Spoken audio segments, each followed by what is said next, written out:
నిందితుడిని చూడాల మేము చూసిన తర్వాత న్యాయం చేస్తాం. ఒక నిమిషము, అతను చనిపోయినారు అంటున్నారు కదా, మేము చూడలేదు, టీవీ న్యూస్ మాకు తెలియదు, ఏ విషయం తెలియదు. వాళ్ళ అమ్మకుని రావాలి బయటికి.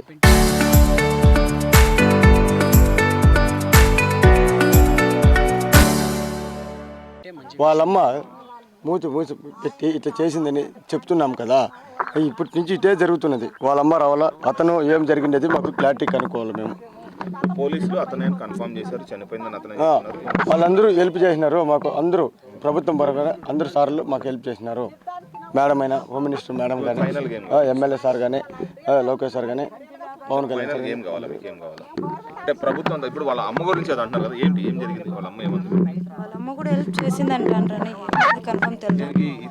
నా బిడ్డ వల్ల నా బిడ్డకి చేసినారని కులవర్ధనకు వాళ్ళ అమ్మ హెల్ప్ చేసి పాప ఉండదని తెలుసుకుని తను వదిలిపెట్టిండొచ్చు కదా.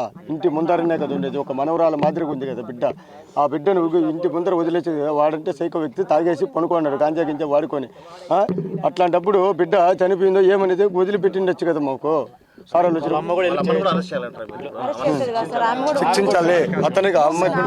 చిన్న విషయం ఏమంటే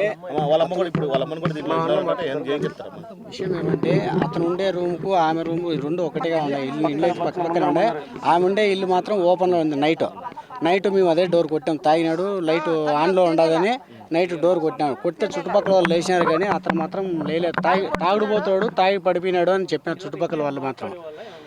మళ్ళీ మార్నింగ్ సార్ వీళ్ళు పోలీసు వాళ్ళను తీసుకెళ్ళి ఆ డోర్ ఓపెన్ చేయాలని వెళ్ళాం. నైట్ వాళ్ళు తేలా సార్ వాడిని ఏదో చూడండి అంటే ఆవిడ వాకిలి కొట్టినారనమాట. గట్టిగా కొడితే లేవాడు. 15 నిమిషాల వరకు వాళ్ళు చూసినారు, తేలా. ఇంక లేదేమో అనుకునే పక్షంలో మళ్ళీ గట్టిగా తోసినారు పోలీసులు. ఆ డోర్ ఓపెన్ చేసిన వెంటనే లోపలికి వెళ్ళినారు పోలీసులు. లోపలికి వెళ్తానంటే చుట్టూ సెర్చ్ చేసిన. వాడు భయపడకుండా, వాడు ధీమాగా ఏమవుతుంది మీ వల్ల, అయిపోయింది ఏమవుతుంది మీ వల్ల అని మాట్లాడుతున్నాడు. వాడు ఏమవుతుంది మీ వల్ల, ఏం చేస్తారు మీ వల్ల, అయిపోయింది చేసేసాను అని వాడెందుకు వాడే నోటంబడి అన్నాడు. నేను ఎందుకు రా, చిన్న బిడ్డ మీద నువ్వు ఎందుకు ఈ మాదిరి అత్యాచారం చేసినావు అని మాట్లాడితే ఏమవుతుంది రా నీ వల్ల అని అంటాడు వాడు. పోలీసు వారిని అమర్యాదగా మాట్లాడినాడు అక్కడే. పోయి డ్రమ్ వాళ్ళ అమ్మ అయితే రాత్రే వెళ్ళిపోయింది. ఆ డోర్ ఓపెన్లో ఉంది. వాళ్ళ అమ్మ ఉండే డోర్ అయితే రాత్రి. వాళ్ళ బ్యాక్గ్రౌండ్ మనకు తెలుసు సార్. ఫస్ట్ టైం వాడిని చూడడము, వాళ్ళకి మాకు బంధువర్గంగా ఎలాంటి ఇది లేదు. అతను ఎవరో కూడా మనకు తెలియదు. ఫస్ట్ టైం వాడిని తాగుడుపోతాడని మాత్రమే వాడిని డోర్ కొట్టినాము, కానీ వాడే ముద్దాయి అని వాడే అని మనకు తెలియదు. క్యాజువల్గా నైట్ ఓపెన్ చేయలేదని మార్నింగ్ తట్టితే వాడే ముద్దాయిన పోలీస్ సార్ వారు డ్రమ్ ఓపెన్ చేసి చూసినారు. చూస్తే సార్ పాప ఈడే ఉండదండి. మా కాళ్ళు చేతులు వాళ్ళు అప్పటికి మేము ముగ్గురం ఉన్నాము. జనాలు అంతా సర్చింగ్లోనే ఉన్నారు. పోలీసు వాళ్ళు అందరూ వచ్చినారు. వాళ్ళు అక్కడ సర్చ్ చేస్తా అన్నారు. మళ్ళీ అంతలేక అందరూ జనాలంతా వాళ్ళు కూడే లోపల పోలీసు వాళ్ళు వాడిని బయట తీసుకెళ్ళిపోయారు. ఇది జరిగిండే వాస్తవం సార్.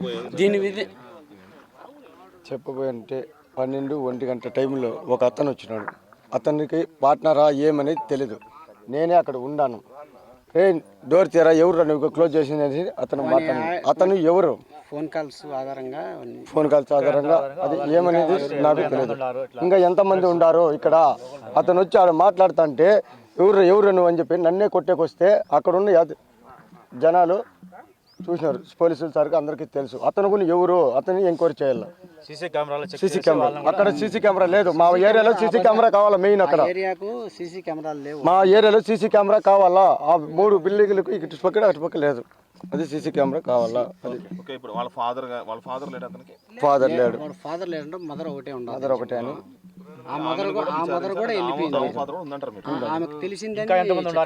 ఇలాంటి వాళ్ళు ఎంతమంది ఉన్నారు, వాళ్ళకి తెలిసిన వాళ్ళు ఆ గ్యాంగ్ మొత్తము రావాలి.